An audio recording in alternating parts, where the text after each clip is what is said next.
As we were walking upstairs, Alan said, "Joe, I have a very interesting story about this hotel." So I said, "Alan, let's wait until we get in front of the audience and let's share with the audience." So Alan, as we get started here, could you tell us this very funny story? Well, it's not a funny story, but it's an interesting story that took place right in this hotel when it first opened.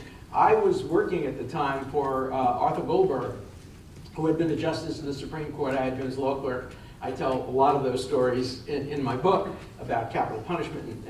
But one day, he was running for governor in 1970, and I was accompanying him along with another young man named Steve Breyer, who's now on the United States Supreme Court. We were both his former law clerks, and so he asked me to accompany him to a dinner in this hotel in which Golda Meir was going to be speaking on behalf of Israel Bonds or the UJA or something. And so he was going to come a little late because he was campaigning, and it was a rainy night, and I was wearing a raincoat, and he had a security guy who drove him, but the security guy couldn't park the car, so he had dropped him off. He was late in front of the hotel, and it was just me and Goldberg. And suddenly this guy comes over to us, and he says, "You're Arthur Goldberg, you're the Zionist, you're the man who's destroying our people." And he started to move on him. And I don't know what got me, but it just took over. Took my hand, I put it in my raincoat, and I said, "Look, move on, move on."